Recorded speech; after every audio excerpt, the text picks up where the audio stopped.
Oracle cards can be a great way to get in touch with your own inner wisdom, to answer questions that are already in your unconscious. There are quite a few different kinds of oracle cards. I have a few right here.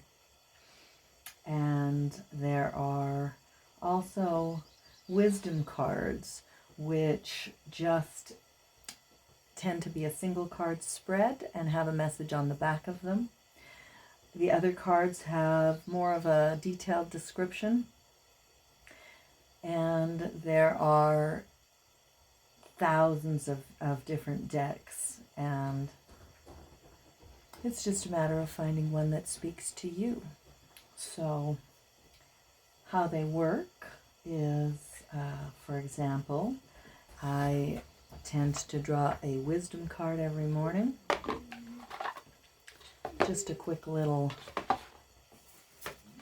affirmation for the day.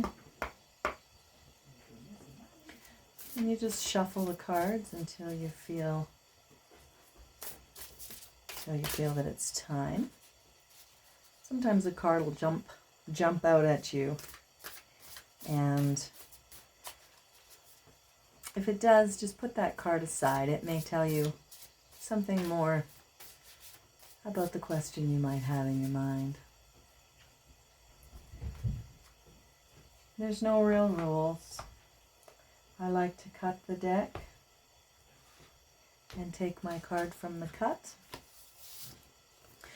And so here the card is body, and the message on the back is, your body deserves your love. It's a nice way to start the day. If there are questions that you need deeper insights to, then a full reading can be really helpful. There are lots of different ways to do a reading. I'm going to use one of my favorite decks to answer a question that I may have been perseverating on for some time.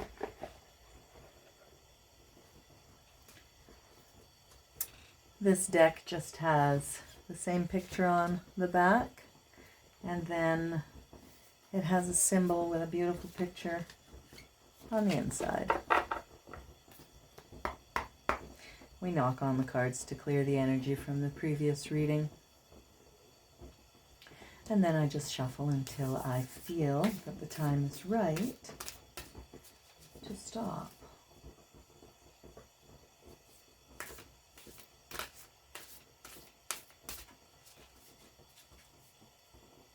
I'm thinking of the question that I want to ask it. The question is, you can make these questions as vague or as detailed as you want. Sometimes I just ask the cards, what do you need to say to me? What do I need to know? Other times it can be much more specific. For example, you may be looking for a different career or a different life path. You may be trying to decide whether to take a trip, or really anything in your life that you have questions about. So I'm just going to cut the cards, and I'm going to take my cards from the cut, and I'm going to do a situation and what I need to know about the situation card.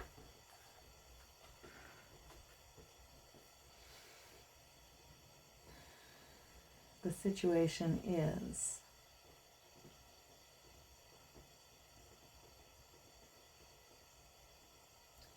what are my next steps?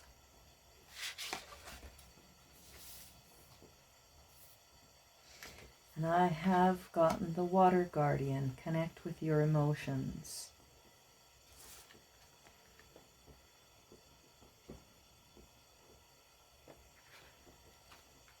Beautifully illustrated. I will go to the book and I will look up the Water Guardian.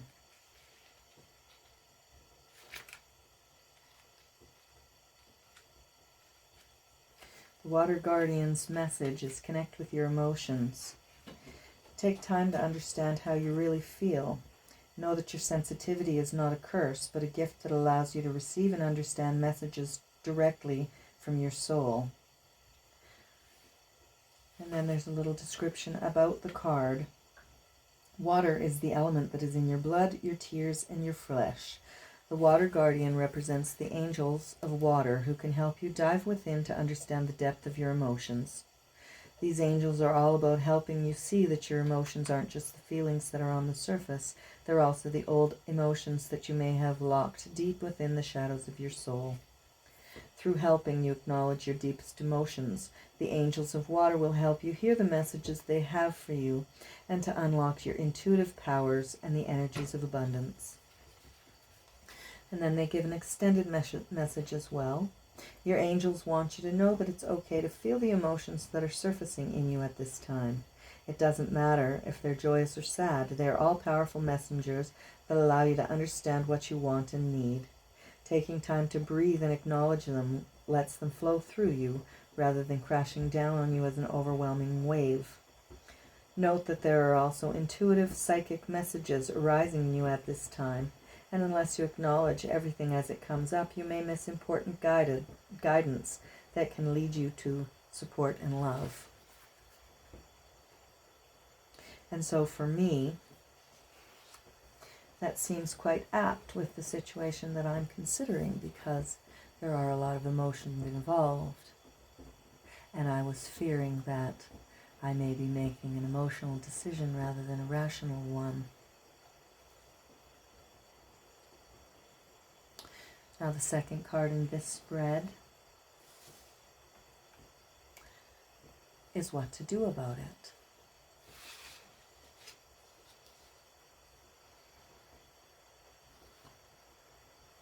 Arrow, surround yourself with protective energy.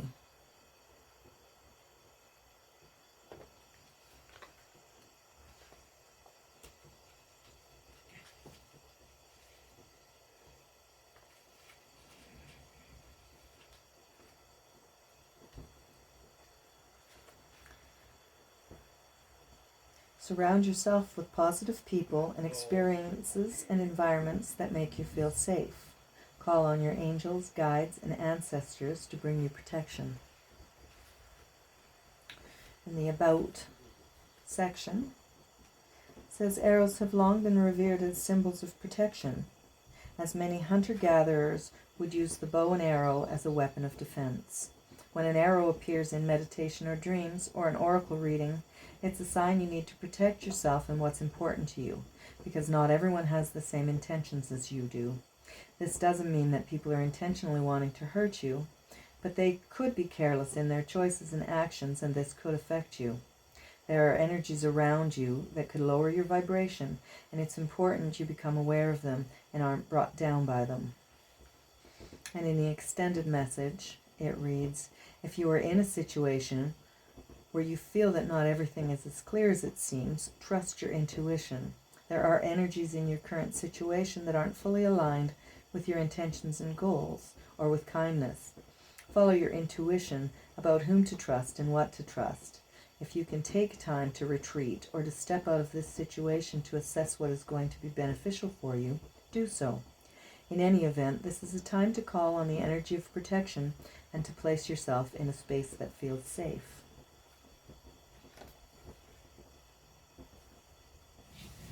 And so to me,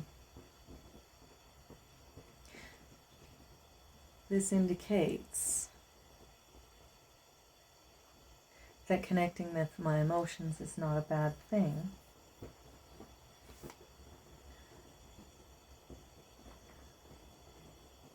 There's no judgment, just allow the emotions to come, allow yourself to feel them. Let go of the ones that aren't serving me.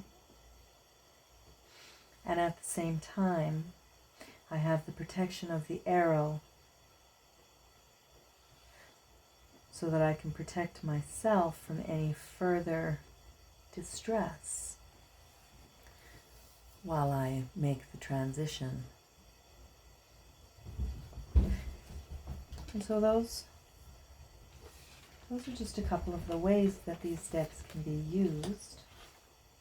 Sometimes people will draw a single card every day. Other times they may do a longer spread. I have done up to a 10-card spread, which actually took me approximately 2 hours to complete. I then spend time journaling on what the cards mean to me and how they speak to me. And I often can then hone into my own intuition, my own insight, and I can make the decisions that feel right without constantly second-guessing myself. For me, the cards are a direct connection to my own intuition, my own unconscious, and possibly to source.